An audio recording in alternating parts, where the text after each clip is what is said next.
ओम नमः शिवाय। दोस्तों आज के हमारे इस वीडियो में हम आपको बताएंगे शिव पुराण श्री रुद्र संहिता के चतुर्थ खंड के अध्याय तीसरे की कथा, जिसमें स्वामी कार्तिकेय और मुनि विश्वामित्र के बारे में बताया गया है।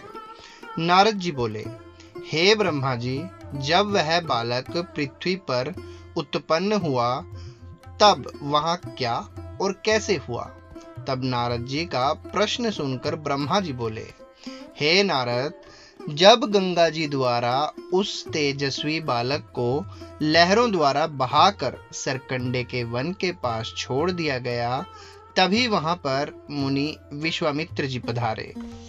उस बालक का देदीप्यमान मुख देखकर विश्वामित्र जी दंग रह गए।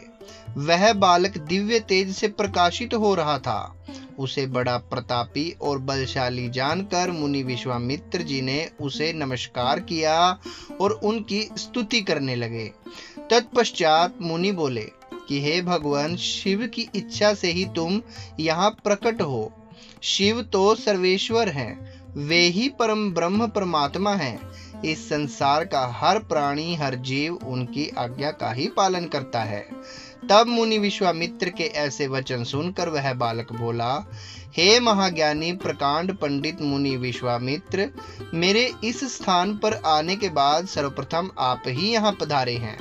निश्चय ही आपका यहाँ आना भगवान शिव की प्रेरणा से ही प्रेरित है, इसलिए आप ही विधि विधान के अनुसार मेरा नामकरण संस्कार कीजिए। आज से आप ही मेरे पुरोहित हैं और मेरे पूज्य हैं। मेरे द्वारा पूज्य होने के कारण आप इस जगत में विख्यात और पूज्य होंगे। उस बालक के ऐसे वचन सुनकर मुनि विश्वामित्र आश्चर्यचकित होकर उस बालक से पूछने लगे कि हे बालक, आप कौन हैं? अपने विषय में मुझे बताइए। तब उनकी बात सुनकर वह बालक बोला, हे विश्वामित्र, अब आप ब्रह्म ऋषि हो गए हैं।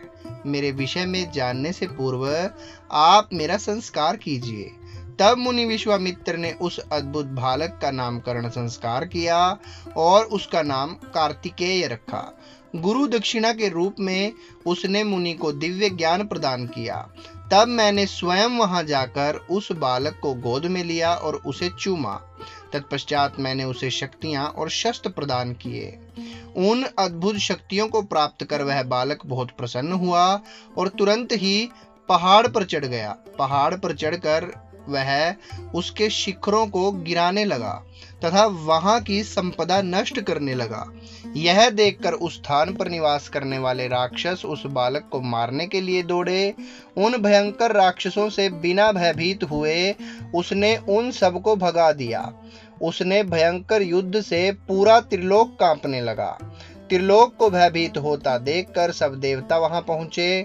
देवराज इंद्र ने क्रोध में आकर उस बालक पर प्रहार किया। इस प्रहार के फलस्वरूप उस बालक के शरीर से विशाख नाम का दूसरा पुरुष पैदा हो गया। उन्होंने उस बालक पर एक और प्रहार किया तो नेगम नाम का एक और महाबली पुरुष पैदा हो गया। इस प्रकार इंद्र के प्रहारों से 4 स्कंद पैदा हुए जो बहुत वीर और बलवान थे। तब क्रोधित होकर ये चारों स्कंद एक साथ मिलकर स्वर्ग के राजा इंद्र को मारने के लिए दौड़े। यह देखकर इंद्र घबराकर अपनी जान बचाने के लिए कहीं दूर जाकर छिप गए। उनको ढूंढते ढूंढते वह बालक उनके धाम स्वर्ग में पहुंच गया। उस समय जब वह बालक स्वर्ग पहुंचकर देवराज इंद्र को ढूंढ रहा था, एक सुंदर सरोवर में 6 कृतिकाएं स्नान कर रही थी। उस सुंदर सलोने बालक को देखकर वह उसे प्यार करने और गोद में खिलाने के लिए दौड़ी और उसे पकड़कर ले आई। तब उन कृतिकाओं ने उस नन्हे बालक को बहुत प्यार किया। तब वे आपस में उसे दूध पिलाने के लिए लड़ने लगी। तब उस बालक ने 6 मुख धारण करके सब माताओं का स्तनपान किया।